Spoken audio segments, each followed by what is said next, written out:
నాకే ఎందుకో ఎప్పుడు అన్నీ ఇలా జరుగుతాయి. హలో గైస్, లాస్ట్ వీడియోలో చెప్పాను కదా గోదావరికి వెళ్తున్నామని. సో గోదావరి దగ్గరికి రీచ్ అవ్వడానికి ఆటో ఎక్కేసాము. పర్ హెడ్ 25 రూపీస్ ఛార్జ్ చేశారు. బాసర్లో ఫుడ్ ఎక్కువ ఎక్కడ దొరకదు గైస్. సో టిఫిన్ అయితే మేము టెంపుల్ ఫ్రంట్ ఉడిపి హోటల్లో బాగుంటుంది అన్నారని అక్కడే చేసాము. అండ్ గోదావరికి రీచ్ అవ్వగానే ఎయిర్ చాలా ఫ్రెష్గా అండ్ పీస్ఫుల్గా చాలా బాగుంది. అట్ ద సేమ్ టైం కొంచెం డిసప్పాయింట్ కూడా అయ్యాను. ఎందుకంటే టెంపుల్లో అక్షరాభ్యాసానికి కావాల్సినవన్నీ కొన్నామని చెప్పాను కదా, అక్కడ 450 ఛార్జ్ చేశారు జస్ట్ స్లేట్ సెట్కి. బట్ గోదావరి దగ్గర సేమ్ సెట్ 120 రూపీస్కే సేల్ చేస్తున్నారు.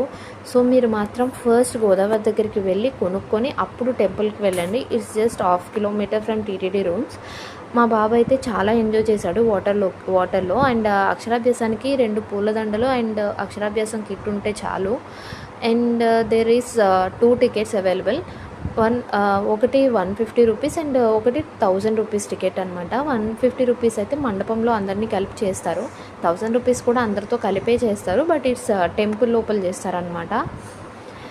ఏదైనా ఒకటే. సో మీ బడ్జెట్ బట్టి చేపించుకోండి. అండ్ ఆఫ్టర్ అన్నప్రసాదం ఉంటుంది, చాలా నీట్గా ఉంటుంది. సో అక్కడ తినేసి రూమ్కి వచ్చి పడుకొని నైట్ మళ్ళీ మేము స్టార్ట్ అయిపోయాము.